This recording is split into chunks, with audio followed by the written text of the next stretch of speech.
నేను ఒకటే ప్రశ్న, ఆయన ముఖ్యమంత్రి, ఇది బాధ్యత. ఇవాళ పేపర్లో ఏదో 2 లైన్లు వచ్చినాయి.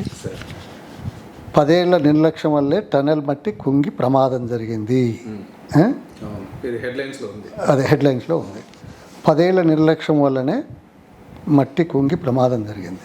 ఎవరన్నారు? రేవంత్ రెడ్డి. ఆయన ఏంటి ఇప్పుడు ముఖ్యమంత్రి?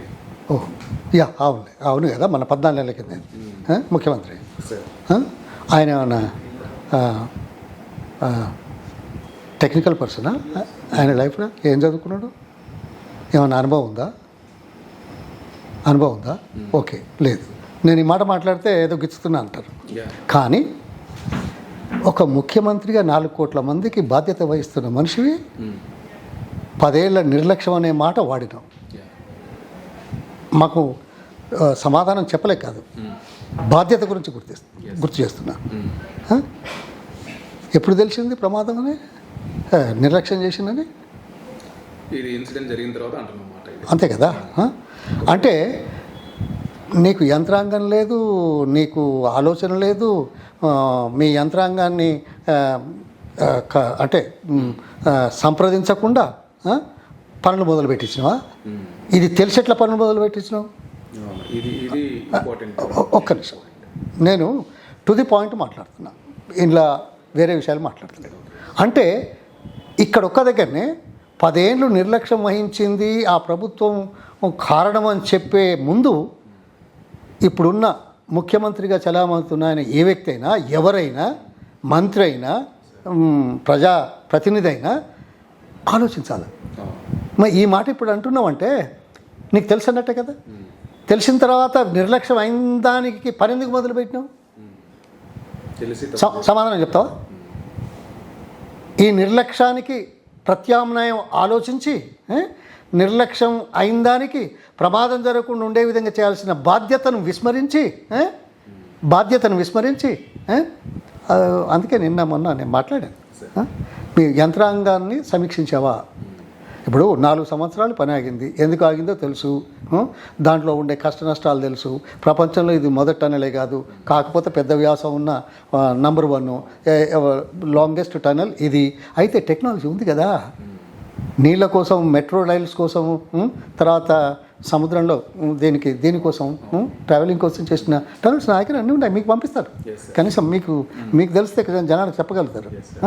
అందులో ఆ రోజున్న పరిస్థితుల్లో అత్యంత తక్కువ ఖర్చుతో గ్రావిటీ ద్వారా నీళ్ళు రావడానికి చేసే ప్రయత్నం అందరూ చేస్తారు. కాంగ్రెస్లో ఉన్నప్పుడు నేను కూడా చేశాను, నేను చేశాను కాదనేది. కానీ అదే స్టార్ట్ అయింది. ఆ తర్వాత కూడా కేసీఆర్ గారి ప్రభుత్వంలో 11 కిలోమీటర్ల పైచలకు నడిచింది. అంటే ఇది ఎంత కష్టతరమైన ప్రాబ్లమో ఒకటి ఆలోచించాలి. అంటే టైం కన్జ్యూమింగ్. ఇంత టైం కన్జ్యూమింగ్లో ఇంకా మేము ఇంకెవరైనా వచ్చి 2 నెలలు పూర్తి చేయాలి, 3 నెలలు పూర్తి చేయాలంటే దానికి సమాధానం ఎవరు చెప్తారు? ఇది ఎవరితో మాట్లాడితే అర్థం చేసుకునేవాళ్ళు, అర్థం చేసుకోగలిగిన వాళ్ళు, అందులో ప్రావీణ్యత ఉన్న వాళ్ళతోటి ఇంతో అంతో తెలుసుకుందాం అనుకునేటోళ్ళతో మాట్లాడితే బాగుంటుంది. కానీ ఇలా మాట్లాడితే ఎట్లా మాట్లాడతాం? దురదృష్టం కదా. ఇప్పుడు 4 సంవత్సరాలు ఎందుకు ఆగింది? మీకు తెలుసు, మాకు తెలుసు, నిపుణులందరికీ తెలుసు. అది సమయం పట్టింది మళ్ళీ చేయడానికి. ఈ లోపల రాతి పొరలు కానీ, గ్రౌండ్ వాటర్స్ లీకేజ్ కానీ దీని మీద జిఎస్ఐ తొలుతుంది. అదే దాన్ని ఏమంటారు కదా, జియోలాజికల్ సర్వే ఆఫ్ ఇండియా, ఇంకేదో ఉంది. అవి వాళ్ళతోటి టెస్ట్ చేయించాలి పని చేసే ముందు. అది గంటకు 1 కిలోమీటర్, అదేంది 1 మీటర్ కూడా చేయలేనటువంటి పరిస్థితులు ఉన్న గురుతరమైన బాధ్యతను విస్మరించిన వాళ్ళు చిటికలేసి ఏదో మాట్లాడతారు. దానికి మొదలు చేయాలి. అందులో ఇది 400 మీటర్ల లోపల ఉంది ఈ పర్టికులర్ పాయింట్. ఒక 50-60 మీటర్లు ఇది ఉంది.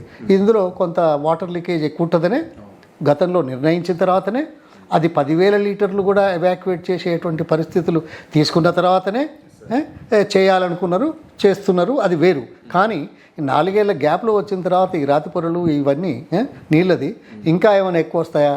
ఇప్పుడు ప్రస్తుతం ఏమైనా మారిందా అది చూసి నిపుణులతోటి చర్చించి తీసుకోవాల్సిన అవసరాన్ని విస్మరించి పని మొదలుపెట్టిన తర్వాత మాట్లాడే దౌర్భాగ్యపు యూనో ఓకే. వ్యవస్థ కానీ నాయకులు కానీ ఇవన్నీ ప్రజలకు తెలుస్తాయా, అర్థమవుతాయా? కావాలి మనకి. వాళ్ళంతా ఆలోచించారు కదా. వాళ్ళు ఆలోచించరు కాదు, వాళ్ళకి అవకాశం లేదు ఆ విషయంలో అంత లేదు. ఎందుకంటే that is not there. A doctor cannot, doctor అనగానే డాక్టరా, గుండెకో డాక్టర్, పంటికో డాక్టర్, కంటికో డాక్టర్, ఆయన స్పెషలిస్టే. అవసరమైనప్పుడు మనం రెగ్యులర్ డాక్టర్ దగ్గర పోతే, అరే నీకు ఈ ప్రాబ్లం ఉందా, నువ్వు చివరినావు కదా అక్కడికి పోయిరా, తర్వాత గుండె అన్నావు కదా ఇక్కడ పోయిరా అంటాడు. అందులో కూడా నిష్ణాతులు వేరే ఉంటారు, మామూలు వాళ్ళు వేరే ఉంటారు, సూపర్ స్పెషాలిటీ. అటువంటిది ప్రజల ముందుకు వచ్చేసి ఏది పడితే అది మాట్లాడతామంటే ఈ రాజకీయాలకి ఇట్లుంటాయి. ఎట్లా బాధ్యతను విస్మరించారు. సరే తొందరగా చేయాలని ఎవరైనా కోరుకుంటారు, తొందరగా వద్దనంటారా? ఎవరైనా వద్దంటారా? ఏ పార్టీ ఏ నాయకుడు అనడు. కానీ ఆ తొందరగా చేయడానికి కావాల్సిన ఇది వ్యవస్థను సమీక్షించి కావలసిన చర్యలు తీసుకొని మొదలు పెడితే బాగుంటుంది కదా. అంటే ఇప్పుడు అంటున్నారు, మరి మేము ఇప్పుడు అనకపోతే ముందుగా ఎట్లా? మాకేం తెలుసు మీరేం చేస్తున్నది? అందుకే ఇవాళ వైట్ పేపర్ ఇమ్మంటున్నాం. ఏమని? మీరు ఈ 15 నెలల్లో ఈ సొరంగం మీద మీరు చేసింది ఏంది, చేయబోతున్నది ఏంది, ఎప్పుడు చేస్తామన్నారు, ఎంతకైంది, నిధులు ఏ రకంగా సమకూర్చారు, ఇవన్నీ వైట్ పేపర్ ఇవ్వండి. అందుకే నిన్న కేటీఆర్ గారు జ్యుడిషియల్ కమిషనర్ కాదు, వీళ్ళు ఊకే అన్నారు కదా, ఏదో 3 పిల్లర్లు పోతే 90,000 కోట్లు ఖర్చు అయిన 140 టీఎంసీల వ్యవస్థ ఉండి ఇదంతా చేస్తే 90,000 కోట్లు ఖర్చు పెడితే 1,00,000 కోట్లు తిన్నారు. అసలు కూలిపోయింది 3 పిల్లర్లు. 3 పిల్లర్లకు 300, 500, 600 అవుతాయి. 600 కోట్లలో 1,00,000 కోట్లు తినమని చెప్పగలిగిన మేధావులు 600 కోట్లు దాంట్లో 1,00,000 కోట్లు తిందామనే ఆశతోటి అన్నారా? ఉన్నదన్నారా? ప్రజలను మభ్యపెట్టడానికి అన్నారా? బదనాం చేయడానికి అన్నారా? అధికారం కోసం ఏమైనా మాట్లాడతామని అన్నారా? మరి కమిషన్ ముందుకు రారే.